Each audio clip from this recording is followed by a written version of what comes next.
Nous sommes le 20 octobre 2023. Je suis chez Yves David, artiste, peintre, mauricien, Paysagiste. paysagiste. On vous connaît comme artiste. Si vous pouvez nous parler de votre travail d'artiste, Mais mon travail, c'est un travail qui est basé sur tout ce que les autres ont fait avant moi.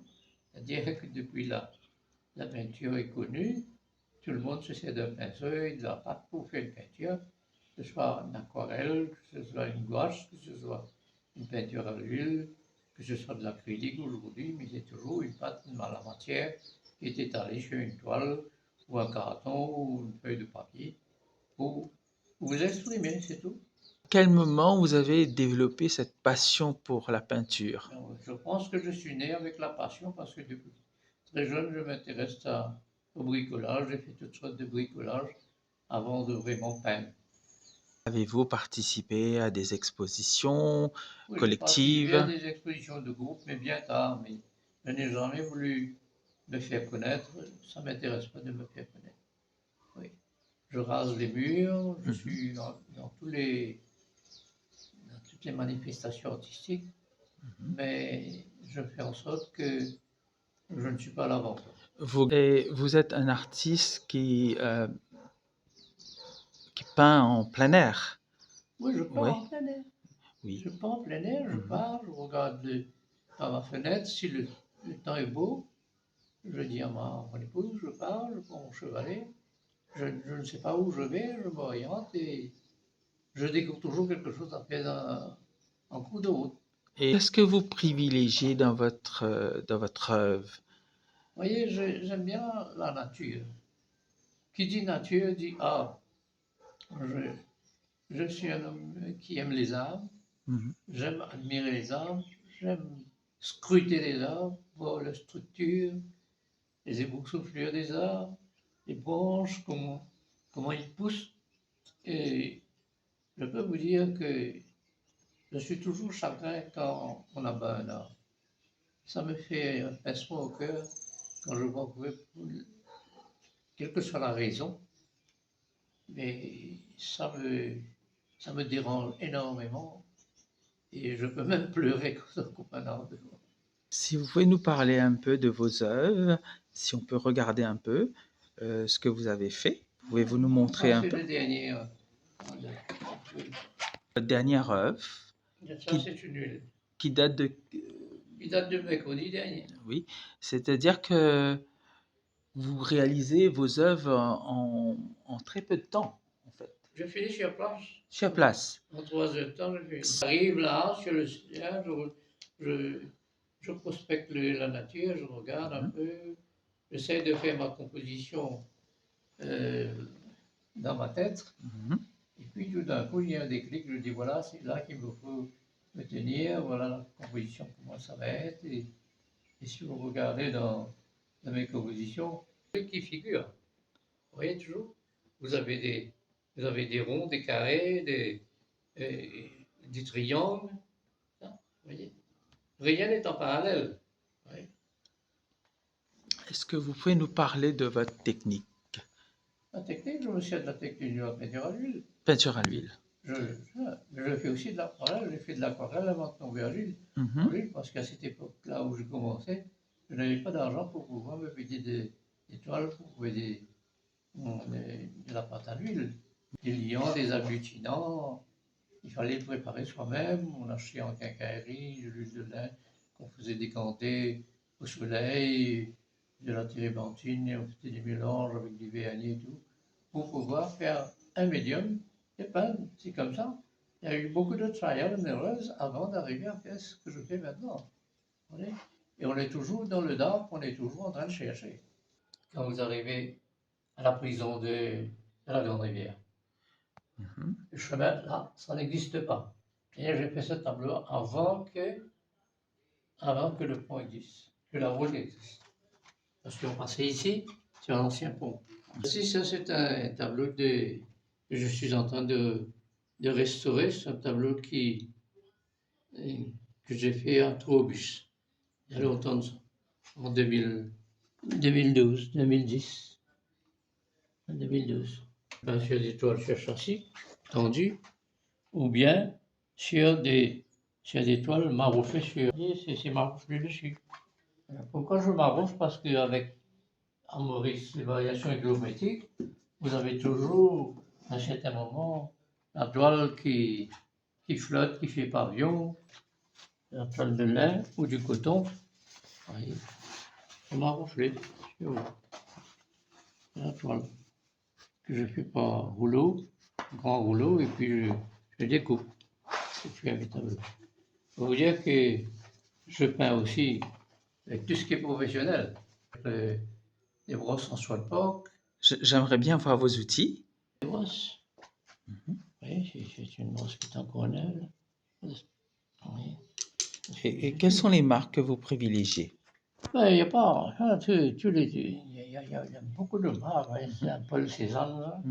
Il y a des Monet, il y a des pinceaux que j'achète de Winsor Newton, de Rouget et Play.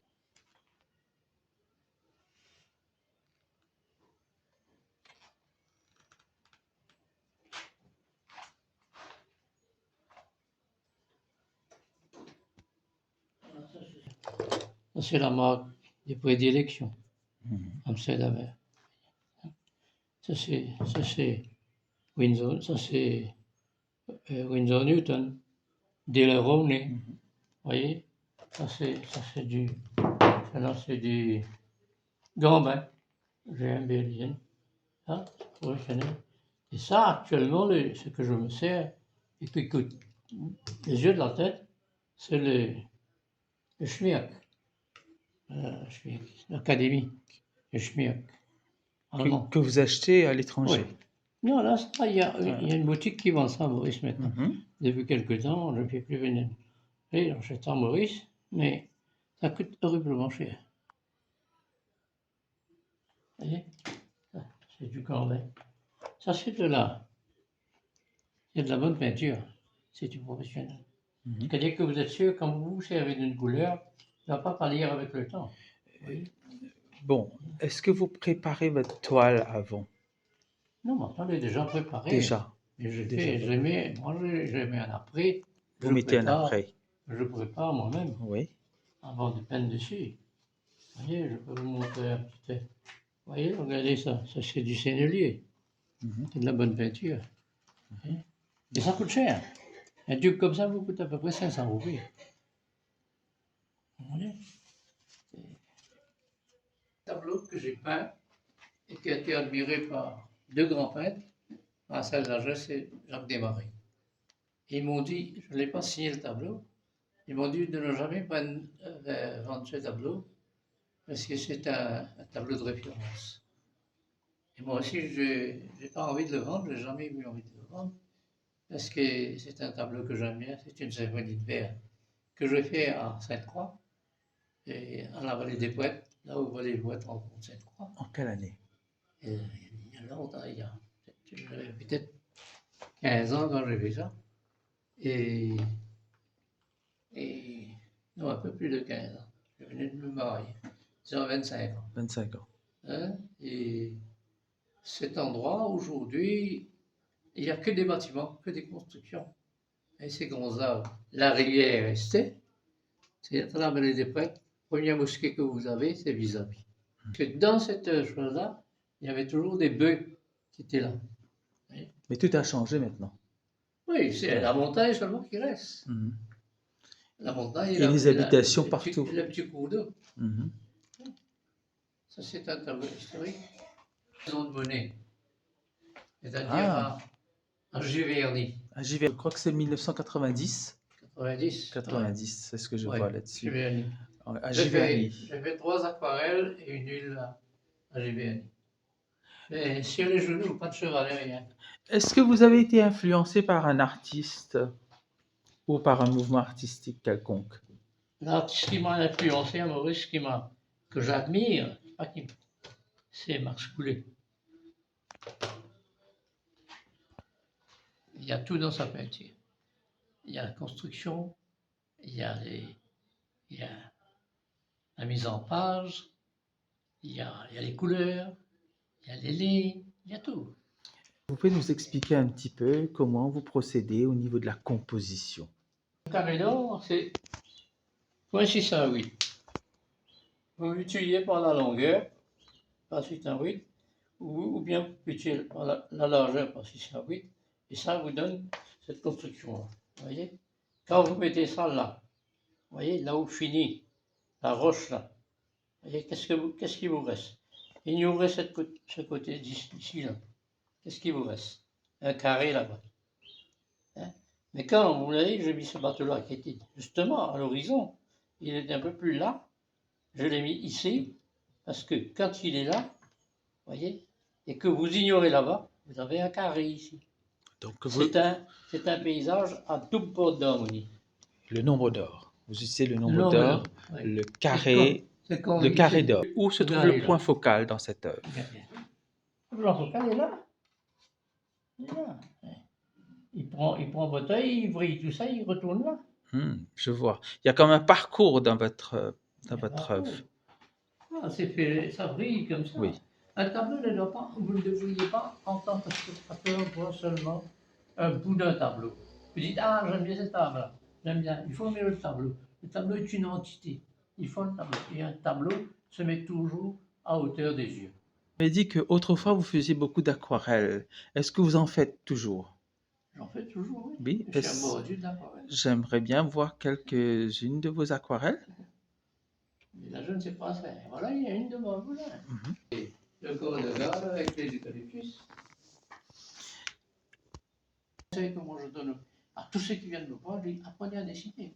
Alors après, apprenez à dessiner intelligemment. De prendre comme ça, dessiner. Vous voyez, dans chaque objet que vous avez, que vous voyez, il y a une construction géométrique, il y a une figure géométrique qui est là. Vous commencez par la figure géométrique et vous développez votre dessin. Hein, il y a surtout les valeurs tonales qu'il faut prendre en considération. Un objet qui est un peu près de vous et un objet qui est loin de vous. Si vous regardez ce tableau-là, regardez la perspective aérienne, il y a deux perspectives.